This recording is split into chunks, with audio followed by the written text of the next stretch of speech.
കുടുംബക്കാരിൽ നിന്ന് എപ്പോഴെങ്കിലും ഏതെങ്കിലും രൂപത്തിൽ എതിർപ്പ് വരുമ്പോ അത് ആളിക്കത്തിച്ച് മുന്നോട്ട് കൊണ്ടുപോകരുത്. വിട്ടുവീഴ്ച ചെയ്തിട്ട് മാപ്പ് കൊടുത്തിട്ട് മസ്ലഹത്തിന് വേണ്ടി നന്നാകാനുള്ള ശ്രമം വേണം. അതിനത്രയും കട്ടിയാർന്ന ഈമാന് വേണം.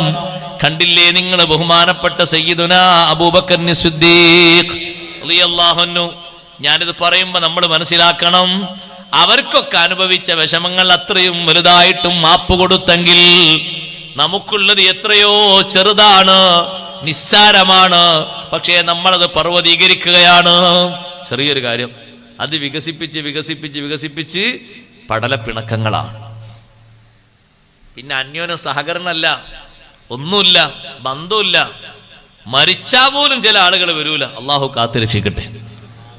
അത്രയും കടികട്ടിയുള്ള കുടില മനസ്സ്, വല്ലാത്ത മനസ്സാണത്. കുടുംബബന്ധം ശരിയായ നിലക്ക് കാത്തു സൂക്ഷിച്ചാലേ വല്ലാത്ത സുഖം അതുകൊണ്ട് കിട്ടും. നബി സല്ലല്ലാഹു അലൈഹി വസല്ലം നിങ്ങൾ പറഞ്ഞില്ലേ, ദീർഘായുസ് വേണ്ട ആൾക്കാർ ചെയ്യേണ്ട ഒരു കാര്യമാണ്. ആർക്കാ ദീർഘായുസ് ആഗ്രഹമില്ലാത്തത്? കുറെ കാലം ഖൈറാത്ത് ചെയ്ത് ജീവിക്കണം എന്ന് ആഗ്രഹമില്ലാത്ത ആളാരാ? ആരുണ്ടാവൂല. എല്ലാവരും അതിനെ മൂളുള്ളൂ. സാമ്പത്തികമായി നല്ല ഭദ്രത വേണമെന്ന് ആഗ്രഹിക്കാത്ത ലോകത്താരാ? എല്ലാവർക്കും വേണത് ബറക്കത്ത് വേണം. സാമ്പത്തികമായ ഭദ്രത കൊണ്ട് ഉദ്ദേശിച്ചത് ആ ബറക്കത്താണ്. ചെറുതാണെങ്കിലും ബറക്കത്തുള്ള ജീവിതം, വലുതാണെങ്കിലും ബറക്കത്തുള്ള ജീവിതം. ഇഷ്ടം പോലെ ഉണ്ടായിട്ട് കാര്യമല്ലോ ബറക്കത്തില്ലായിരുന്നാൽ. കുറച്ചാണെങ്കിലും ബറക്കത്തുണ്ടായാൽ മതിയല്ലോ, ധാരാളല്ലേ. അത് രണ്ടും തങ്ങൾ അതിനെ കാര്യമായി പറഞ്ഞൊരു പോംവഴി. ഫല്യസിൽ റഹിമ, കുടുംബബന്ധം പുലർത്തണം. മന്നഹബ്ബ അൻ യുബ്സത ലഹു ഫീ റിസ്ഖിഹി വയുൻസഅ ലഹു ഫീ അസരിഹി ഫല്യസിൽ റഹിമ. കുടുംബ വിശാലത, സാമ്പത്തിക പുരോഗതി ഉദ്ദേശിക്കുന്ന ആളുകൾ അവർ കുടുംബബന്ധം പുലർത്തണം.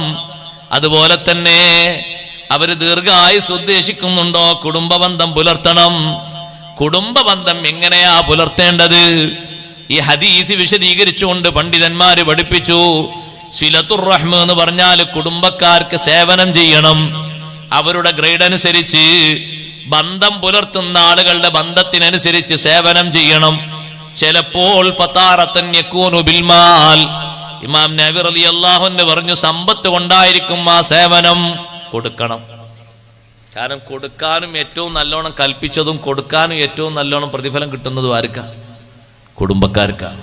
പക്ഷെ അതിന് തോന്നണ്ടേ? നമുക്ക് തോന്നണ്ടേ സഹോദരങ്ങളെ? കുടുംബക്കാർക്ക് കൊടുക്കുന്നിടത്തൊരു പിശുക്കാണ്. ബാക്കി ഏത് റിലീഫിനും ഏത് വിഷയത്തിനും നന്നായി കൊടുത്തേക്കാം.